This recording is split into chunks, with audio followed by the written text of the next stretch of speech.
Good morning, everyone. I'm very pleased to be here this morning. Can everyone hear me okay? All right. I'm getting over a cough this week, so hopefully I will not be interrupted by any sudden fits of coughing, but I apologize in advance if that's true. I've collected these thoughts this morning from a class I taught last spring, on U.S. women's history. So hopefully you will find them as inspirational as I do. Has the mic gone out? Oh. Okay, how about that? Is that better? Okay, excellent.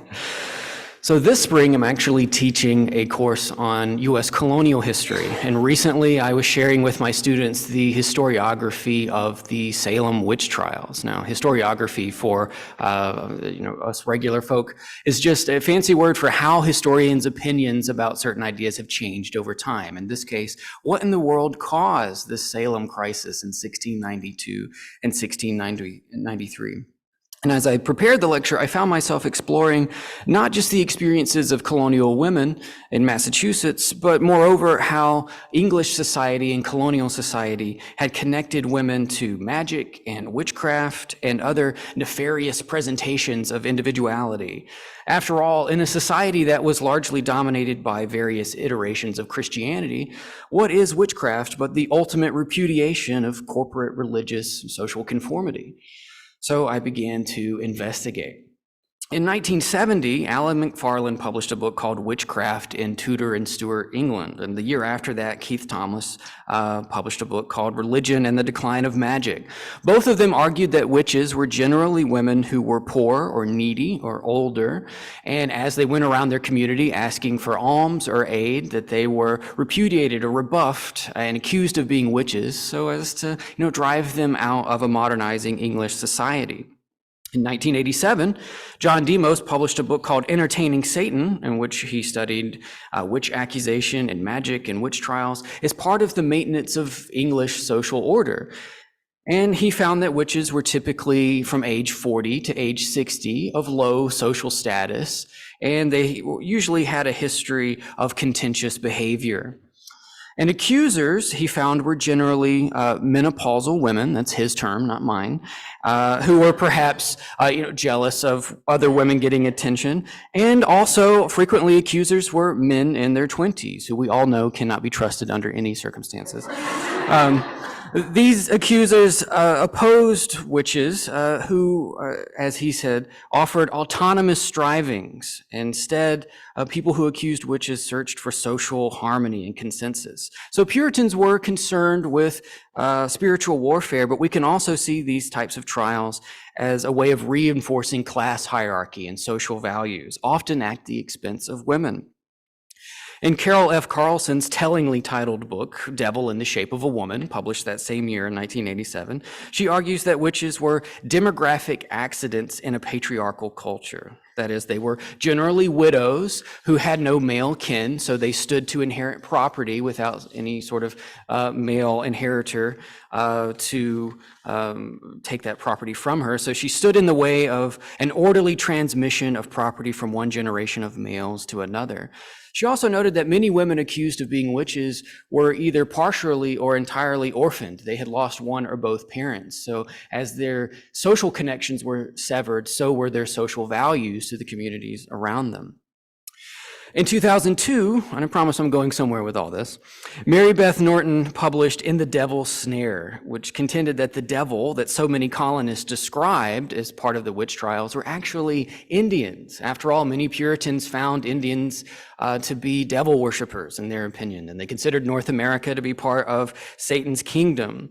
And many of the women who testified in the witch trials were survivors of the war with the Wabanaki tribe on the Maine frontier to the north of the Massachusetts colony. So it was much easier, in this view, to kill witches in their midst than Indian demons outside of their door. Witch trials gave women an avenue to express social influence and demand public protection.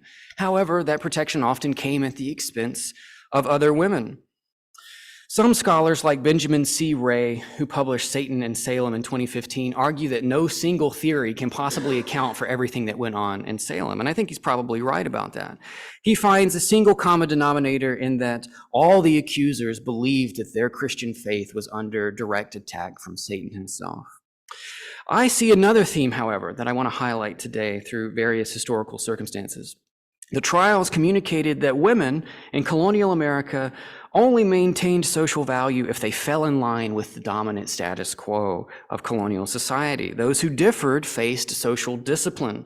The persistent presence of women and much of this historical literature indicates that English colonists often targeted women when they felt at unease with the changing circumstances around them. And unfortunately, that's still largely true. Things are changing. It's time to attack women, or in the modern era, and this more recently, trans women. Unfortunately, this is a heritage that America has not necessarily overthrown. However, I do want to concentrate on a positive message this morning, looking at the way that women have transformed themselves in approximately 400 years in American history. Transforming their social value was largely the work of women themselves, where they take the popular cultural stereotypes that are placed on them to reverse them and place themselves in increasingly influential ways. For instance, during the religious revivals of the Great Awakening in the early 1700s, most churchgoers were women, and they turned their church attendance into moral crusades with lasting historical impact. Many colonists came to associate Christian passivity with women, and the Great Awakening itself emphasized a type of feminine emotionality or expressiveness in receiving grace. The crying or praying on one's knees, the surrender, the submission was too often associated with women. This feminization of American religion accompanied an increased sentimentality of mothers in colonial society, both of which provided a framework for women to later position themselves as moral authorities in U.S. society. During the Revolution, we got more material approaches to participating in society, especially in consumer boycotts, which politicized women's daily activities like shopping or home manufacture. Women in the Revolution organized spinning bees and domestic supply lines and fundraisers for the war effort. And this aligned their domestic life with an outgoing political life. Now, many historians refer to women's political participation during the Revolution and afterwards with this concept of Republican motherhood. For instance, Abigail Adams wrote to her husband in March of 1776, even before the Declaration had been signed, "Such of you as wish to be happy willingly give up the harsh title of master for the more tender and endearing one of friend." Already women were placing pressure on men around them. If you're going to create a new government and a new nation, make sure there is room for women in it. Republican motherhood merged domestic responsibility with political activity. Women argued that they had a civic role in securing the state because they had a duty to raise patriotic children who would be virtuous members of society. And for this, women needed enhanced power in their marriages and in their households, and they needed education. And therefore, from that moment throughout the early Republic and into the early 1800s, we see that female academies and colleges proliferated, providing women with more education opportunities and more opportunities to engage with the public world. So prominent female activists like Emma Willard and Catherine Beecher and Mary Lyon founded numerous schools for women and promoted this idea that they called natural sisterhood, promoting the inherent value of women to one another and to American society itself, all in the pursuit of more education. Subsequently, by 1850, most white women in the United States were literate as a direct cause of this educational movement. But women didn't stop there. They used their domestic morality in other public ways, not only to move their own condition, but to lift up the national community as well. For instance, the American Female Reform Society attacked prostitution by criticizing men for corrupting women, not the other way around. Women were the majority of the members of the temperance movement, repudiating alcohol as a negative influence on the family. The Female Anti-Slavery Society began in Philadelphia in 1833. These are what historians call domestic feminists, again, taking their domestic responsibilities, their domestic stereotypes, and reversing them and saying, if we are to protect the household, we need more influence in society at large. Co-equality was a huge theme of domestic feminists and a huge theme of the Seneca Falls Convention in 1848, where many women argued that they deserved the vote, just like men. Now, after the Civil War, women continued to press for civil rights and material support and national inclusion. Many Black women who were formerly enslaved now found themselves employed as laundresses or domestic workers in the homes of white employers. And while they pushed every day for greater wages and better work environments, they often encouraged their children to bring some books with them so they could read while the mothers labored materially for their success, trying to advance women and their children in any way that they could. In 1874, the Women's Christian Temperance Union is still going after alcohol. It'd be a few years before they got a national ban on alcohol. But not only did they attack alcohol on a national level, they used that organization to organize women politically. The president, Francis Willard, said, "Womanliness first, after what you will." The WCTU pushed for what they called the home protection ballot. That is, women should have the right to vote so that they can in turn vote for laws that would protect the home and women and families. And this sort of moral protection served as the foundation for what numerous women in the populist movement a few years later called the Maternal Commonwealth. The Maternal Commonwealth was a cooperative ideal in which everyone supported each other through communalism, opposition to corporate monopolies, and they validated women's rights. Again, women advanced their own cause by advancing the betterment of society itself. By the late 19th century, social activists like Jane Addams and Ellen Gates Starr had created the settlement house movement. This created various poorhouses for women, especially who were in abusive situations or jobless. It provided opportunities for them to escape their situations. Other groups targeted child labor reform, municipal corruption, and the vote. So these are various women's clubs like the Legal Aid Society, the Public Art Association, the Protective Agency for Women and Children, the National Consumers League. This is what historians call the club movement, various organizations of women, not all agreeing on their issues, not all going after the same issues, but pushing on American society to expand public rights for women in the name of protecting family and the children.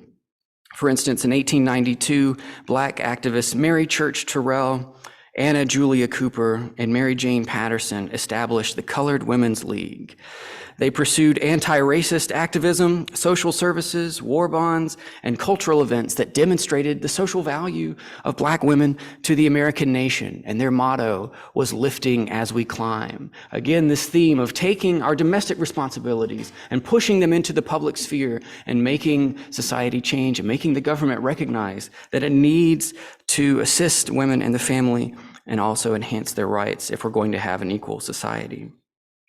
For instance, the League of Women Voters educated women in the early 20th century, both as voters and consumers. One of their biggest accomplishments was in 1921 with the Shepard-Towner Act, which provided federal funding for maternity leave and childcare. And that's something that we could learn from today. The Women's International League for Peace and Freedom worked with other women's groups to oppose militarism and abolish the National Defense Act of 1920. Their argument being, how can you protect women and families at home when you're funding more wars and militarism abroad that will destroy other people's families? During World War II, over 6 million women joined the workforce in industry and healthcare and service work to demonstrate that not only were women competent in the workplace, but they were dedicated to helping their nation. However, after victory in World War II, women's public employment precipitously declined. For instance, the Congress of Industrial Organizations had purged all 3 of its women's clerical workers unions by 1950. And World War II did not provide any permanent structural support for transitioning women into the public sphere. And by the 1950s, once again, women had sort of been pushed into the home. Not that there's necessarily anything inherently wrong with that, but the home was considered to be the central location of their identity and social value. It wasn't until the publication of Betty Friedan's Feminine Mystique in the early 1960s that women began to push back broadly into the public. Consider Bella Abzug and Dagmar Wilson, who founded Women's Strike for Peace in 1961. They organized against nuclear weapons in the Vietnam War, and on November 1st of that year, around 50,000 women marched in 60 cities around the United States And some 1,500 of them gathered at the base of the Washington Monument and helped push for the nuclear test ban treaty that was passed the next year. When in November of that year, when they were called into the House Un-American Activities Committee, hundreds of women showed up and just flooded the entire committee room. They were singing and chanting, and they even brought their children in with them, again, connecting that private domestic duty of childcare to the public duty of public policy. You cannot separate these things, they argued. The committee had no idea what to do and just let them all go. Now, fast forwarding a bit to 1980, the chair of the Equal Employment Opportunity Commission, Eleanor Holmes Norton, proclaimed that comparable worth, that is equal pay between men and women, was the issue of the 80s. I don't know that we've solved that issue even today of shrinking that pay gap. But organizations like the Center for Women Policy Studies push businesses to hire more women, raise wages, and provide more worker benefits. So while feminists and activists still press for greater inclusion and justice in our nation, most significantly the Black Lives Matter movement, which was initiated by women, a recent example demonstrates there are tragic consequences when capitalism hijacks the legacy of women's moral and social uplift. Most recently, Sophia Amoruso, the CEO of Nasty Gal, popularized the term girl boss in her 2014 book of the same title. However, following this trendy feminist takeover of capitalism's upper echelon, numerous female CEOs were soon resigning in disgrace. Steph Corey stepped down from Away. Editor-in-chief Christine Barbaric resigned from the women's website Refinery29. Emily Weiss resigned as CEO of Glossier. And even Amoruso herself stepped down from Nasty Gal just before it filed for bankruptcy. The widely publicized trial of Elizabeth Holmes seemed to solidify that girl boss feminism was only the latest veneer on the same racism and sexism that often flows out of corporate boardrooms. Girl boss feminism, it would seem, wandered far from the notable ideas that I have discussed today: Republican motherhood, the maternal commonwealth, natural sisterhood, and certainly the ethic of lifting as we climb. Instead, numerous employees who worked under these women reported toxic work environments. So neoliberal feminism, I argue, doesn't necessarily follow the efforts of these previous women activists that I have argued today.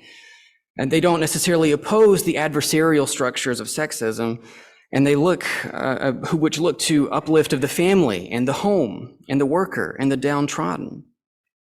Now, I don't mention girl boss feminism to shame women's place in public society or the economy. In fact, I think women have advanced at an astonishing pace since people gathered in Massachusetts 331 years ago to decide in these witch trials whether women would be a public asset or a public threat. My main theme today is one of uncharacteristic positivity, and you can ask my wife, I'm not a very positive person. But I mean, as a historian, I spend a lot of time looking at humanity's very grotesque behavior: imperialism, racism, sexism, wars, and violence. But Black and white women, old and young, here in America, did something remarkable. I think that while women are not perfect as a group, I'll admit, I hate to burst your bubble, that to look at women's history is to look at what is perhaps the most successful part of American democracy. I'll say that again. I think women's history is the most successful part of America's democratic experiment, for they faced fundamental prejudices based on their gender and took what was supposed to be natural weakness and turned it into natural harmony. And they shaped what was intended to be unassailable limitation and transformed it into undeniable influence. All Americans should study women's history so that we can better know how to lift others as we climb. We all share in this legacy of the maternal commonwealth. We are the descendants of liberated, more open-minded women who declared that we can all better society if we value each other's contributions and respect everyone's essential humanity. So let me close today by saying I may not be a sister in the shared natural sisterhood, but I take inspiration in the shared humanity that women's history calls upon us to recognize. May we all be resolute standard bearers of that inherited light, not to burn witches, but to press forward into an uncertain future. Thank you.